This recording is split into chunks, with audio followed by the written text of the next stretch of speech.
अच्छा रहा है और ये सीज़न भी हमने मतलब हमें पता है बट ऑडियंस को इतना उसके बारे में आइडिया नहीं है, तो आप कुछ अपने डिटेल्स बताएंगे इस शो का जो वेब सीरीज लॉन्च कर रहे हैं आप? जो हम लोग अभी सेकंड सीजन बना रहे हैं उसका नाम है still about section 377. It's essentially a story of a gay couple landing up in a village और वो अपने फैमिली को, उनमें से एक के फैमिली को कन्विंस करें उनके रिलेशनशिप को एक्सेप्ट करने के लिए. साथ ही साथ जब वो विलेज पहुंचते हैं तो जो सुरेश, जो पहले सीजन में जो होमोफोबिक कैरेक्टर था, वो इस बार वो थोड़ा मैच्योर हो चुका है. उसकी मुलाकात एक ट्रांसजेंडर से होती है जिसका नाम होता है भक्ति और उनका एक ट्रैक चालू हो जाता है. तो इस सीजन में हम लोग बेसिकली एक गे कपल का स्टोरी भी we are revealing that as well as a transgender track जो पहले कभी भी किसी शो, मूवी या वेब सीरीज में इस तरह से पेश नहीं किया गया है.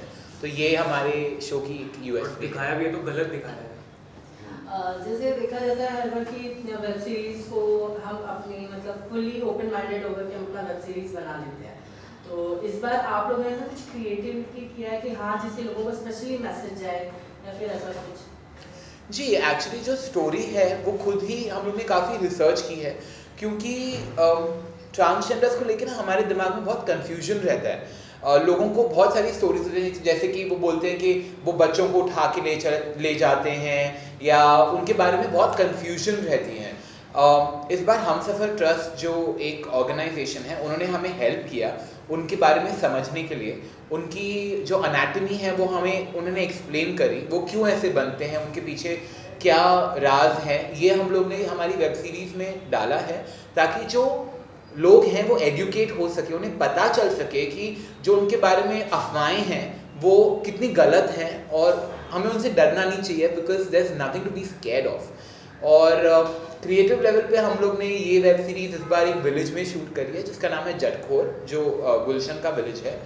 और क्रिएटिवली एक्चुअली हम लोग ने हमारे शॉर्ट टेकिंग्स वगैरह पे ध्यान दिया है, पर वो आप देख सकते हैं जब ये शो आएगा. तो हाँ, एक बात मैं बताना चाहूँगा कि हमारे पास 5 ओरिजिनल साउंड ट्रैक्स है हमारी वेब सीरीज़ में और ऐसे गाने हैं जो सबको बहुत पसंद आएंगे. वेब सीरीज को मतलब जिस तरीके से आपने बताया तो काफ़ी मुश्किलें रही होंगी आप लोगों के लिए समझना और उस चीज़ों को मतलब इतनी गहराई में जाना. तो क्या उस बारे में कुछ थोड़ा सा हमें डिटेल्स देंगे कि मतलब कैसे आपने मैनेज किया सारी चीज़ों को और इस परफेक्शन को दिखाने की कैसी कोशिश की आपने? जी, एक्चुअली जो टॉपिक है, जो LGBTQ है, इसके बारे में हमारा पूरा देश जानता है पर सब इससे भागने की कोशिश करते हैं. कोई भी ऐसी वेब सीरीज़ में पैसे नहीं डालना चाहता, कोई भी ब्रांड इस वेब सीरीज़ के साथ एसोसिएट नहीं होना चाहता और इसको ऑडियंसेस को दिखाने के लिए भी हमें काफ़ी तकलीफ़ें हुई हैं. बनाने के लिए हमें इतनी तकलीफ़ नहीं हुई, कास्टिंग को लेके बहुत तकलीफ़ हुई थी क्योंकि कोई भी एक्टर एक ट्रांसजेंडर का कैरेक्टर प्ले नहीं करना चाह रहा था ये वाले सीजन में. पिछले सीजन में कोई भी कैरेक्टर गे कैरेक्टर नहीं प्ले करना चाह रहा था, इसकी वजह से मुझे खुद ही अपने आप को कास्ट करना पड़ा. तो आप सोच सकते हैं कि जो ट्रांसजेंडर का कैरेक्टर था उसकी कास्टिंग जनवरी में चालू होकर अगस्त में जाके हमें एक्चुअली कोई मिला. और जब भी आप ये शो देखेंगे तो आप समझेंगे वो कैरेक्टर कितना अच्छा है और अगर कोई भी एक्टर होगा उनको वो character like they should just grab it, they should not be thinking about it. Similarly जो कैरेक्टर मैंने प्ले किया वो भी बहुत ही अच्छा कैरेक्टर है कोई भी एक्टर के लिए प्ले करने के लिए. तो कास्टिंग को लेके तो ये मुश्किलें आई थी पर वेब सीरीज बन गई. पर उसको अभी सामने लाने में हमें काफ़ी we been dealing with a lot of issues actually. तो वो एक्चुअली आपको हमारी प्रोड्यूसर बताएंगी कि उनको इतनी प्रॉब्लम्स हो रही है. पर मैक्सिमम प्रॉब्लम क्या आती है कि people are not ready to accept it. So they और सबसे बड़ा प्रॉब्लम होता है कि देखेगा कौन इसको. वो बोलते हैं LGBTQ है, फिर अगर आप ब्रांड्स के पास जाओ ब्रांड बोलते हैं हम इसके संग एसोसिएट नहीं होना चाहते, या तो आप सेक्स कॉमेडी करिए या कॉमेडी करिए. अंदर से कि LGBTQ का क्या हम आगे मतलब हमारे उसको देखने वाले इतने नहीं मिलते. सो और ये चीज़ समझाना OTT प्लेटफॉर्म्स को कि नहीं, it has its own viewership was extremely difficult, but thankfully we've succeeded. It will be coming on one of the OTT platforms, that is Sony Live. So we are very happy about it. But yes, it was a difficult thing. But I would like to say one thing which is very important, and I'm not pointing fingers here at anyone, but it's important for me to say this because half the people working in the brands and in these various channels are themselves LGBTQ, and they themselves are shying away to They don't be a part of something. I was about to say that हमारे देश में condom हर कोई use करता है, पर medical store पे जाके, chemist पे जाके आदमी मांगते हुए शर्म आती है। वही सेम प्रॉब्लम है कि लोगों को एक्सेप्ट नहीं करना होता है। पता सबको है कि क्या है क्या नहीं है, सबको हर चीज़ की नॉलेज है, पर एक्सेप्ट करने को कोई तैयार नहीं है। तो जैसे कि अभी रूरल एरिया में जैसे ये शो कास्ट किया गया, तो अब यहाँ की मेंटालिटी और वहाँ की मेंटालिटी में काफ़ी सारे डिफरेंसेस हैं। तो फिर वहाँ के हिसाब से आप लोगों ने ऐसा क्या सोच के क्रिएट किया कि फिर मतलब कुछ स्टोरी का हमें कुछ ऐसा कोई पॉइंट्स बताएंगे जो हम शेयर कर सकते हैं? यहाँ पे सिटीज में एटलीस्ट अवेयरनेस तो है, रूरल एरियाज में तो अवेयरनेस है ही नहीं, और टॉलरेंस तो मतलब टॉलरेंस तक नहीं है, तो जीरो तो बहुत डिफरेंस है हद से ज़्यादा।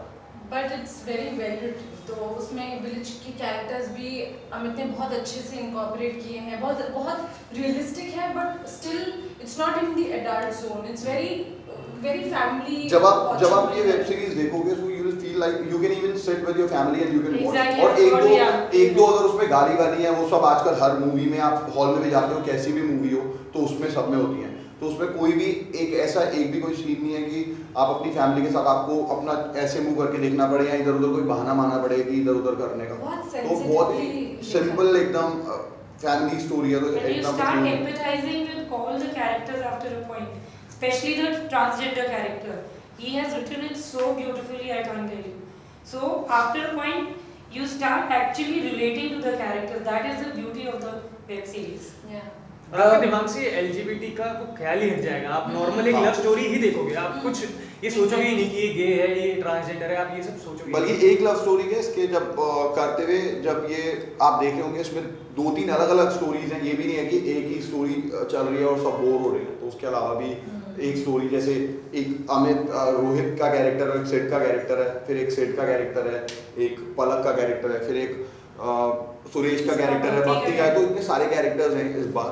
तो पिछली बार से बहुत ज़्यादा एक्टर्स ऐड हुए, बहुत सारे कैरेक्टर्स ऐड। पर एक चीज़ मैं बताना चाहूँगा कि विलेजेस में भी there are people who are gay, villages में भी there are women who are lesbians. सिर्फ क्या होता है कि उनको विलेज में पता नहीं होता कि इनको हम लोग बुलाएं क्या, और मेरे को तो लगता है कि यहाँ से ज़्यादा तो वहाँ पर होता होगा, बट द थिंग इज़ कि वहाँ पे वो दब जाती है, वहाँ पे इतना कुछ पता नहीं चलता because lack of education and stuff, और यहाँ पे लोग उसके बारे में मतलब they make a big deal out of it. Villages में भी मेरे को लगता है कि बहुत ज़्यादा होता है, ये हर जगह होता है, ऐसे नहीं है कि नहीं कहीं पे नहीं होता, तो it's not like it's a natural thing, it's a natural thing. तो ये वेब सीरीज बनाते हुए कुछ ऐसे खास मोमेंट्स रहे होंगे जो आप लोगों को लाइफ लॉन्ग याद रहे कि हाँ ये मोमेंट्स हमारे पास special बहुत सारे। देखिए पहले तो मैं बता दूं कि it was very difficult to stay in a village for me because I am not used to it. All of us वहाँ पे ना तो फैन एसी, हम लोग रास्ते के बीच में शूट कर रहे हैं, बाथरूम सिर्फ 2 ही थे और 80 लोग थे, और बहुत गर्मी थी क्योंकि हम लोग हरियाणा के पास शूट कर रहे थे, दिल्ली के बॉर्डर रूम्स पे। नहीं थे एक्टर्स के पास अलग-अलग। हाँ, तो सब एक हॉल में बैठते थे, जो घर था उसी में बैठते थे। तो वैसे टाइम पे बहुत मुश्किलें हुई हम लोगों को, और रेगुलरली जो एक्टर्स भी ज़्यादातर मुझे ट्रबल करते थे और मुझे परेशान करते थे, तो उसकी वजह से भी you know things used to get very जिसमें से एक सबसे ये इसने मुझे बिल्कुल भी परेशान नहीं किया। हेलो, मेरा इसने मुझे परेशान नहीं, और गुलशन ने मैंने मुझे यही दोनों लड़ते रहते थे और हम इनकी लड़ाई सॉल्व कराने नहीं लगे रहते थे। नहीं, बस यही है कि हक के लिए तो लड़ना ही पड़ता है। और नाराज यही होता था भाई, जो सबसे ज़्यादा खाने को लेके क्योंकि डायरेक्टर्स जो नए एक्टर्स को परेशान करते हैं, तो वहाँ पे फिर मैं खड़ा होता था उनके लिए मसीहा बनके। नो बट बहुत मज़ा आया क्योंकि जब हम लोग विलेज में शूट कर रहे थे तो एक नया एक्सपीरियंस था वहाँ पे शूट करना। बीच रास्ते में कहीं पे भी कैमरा लेके फिर सारे विलेज के लोग आ जाते गाँव थे, में मेला लग जाता था पूरा एकदम। बच्चे वहाँ पे हमें तंग करने लग जाते थे, बच्चे चीख के भागते थे शॉट के बीच में। तो होता था, पर I think it was very good क्योंकि वो बहुत सुंदर विलेज था और ज़्यादातर उन्होंने कोऑपरेट किया हमारे साथ। बहुत रियलिस्टिक हो गया वो। हाँ। It was natural। क्योंकि वो सेट था ही नहीं, पूरा रियल है जितनी भी है। और कोई ऐसे मोमेंट्स जो हाँ वो दोबारा नहीं आना चाहिए कभी वेब सीरीज बनाते वक्त, ऐसा कुछ? गर्मी। It was the heat actually. गर्मी की वजह से like I almost had like sunstroke twice और उसकी वजह से मुझे लगता था कि आज मैं एक्ट कर पाऊंगा कि नहीं कर और पाऊंगा। जब सब वापस आए सारे काले हो गए, हाँ भी almost like we spend a tan हो बॉन्ड गया डी टैनिंग पे, क्योंकि क्या हो गया पहले दिन से लेके लास्ट दिन तक कंटिन्यूटी ही नहीं रही, स्किन कलर पूरा चेंज हो गया था क्योंकि हम लोग इतनी गर्मी में शूट कर रहे थे, तो वो ऑब्वियसली वापस नहीं आना चाहिए। और पर पता है क्या, now when we look back ना हमें हंसी आ रही है, उस टाइम हमें रोना आ रहा था, पर अभी वी आर सो हैप्पी कि वेब सीरीज बन गई, रिलीज हो रही है, तो ऐसी कोई बात कभी भी नहीं होती जो ऐसे नहीं लगता कि वापस नहीं आनी चाहिए।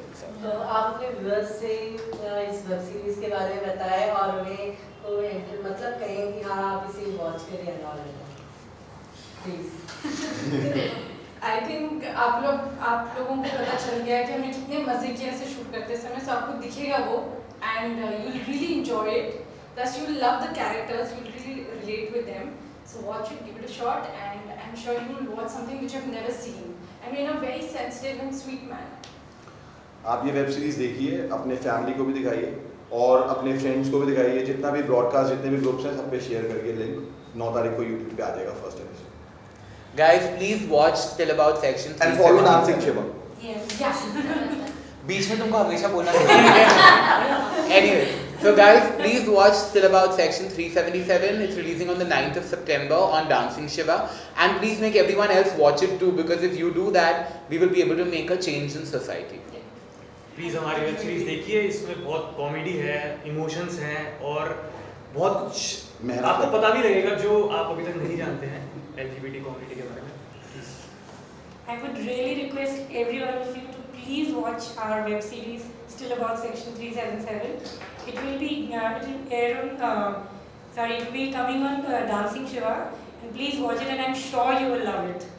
And please share it with all your friends. So guys, to watch Still About Section 377, please subscribe to Dancing Shiva Productions.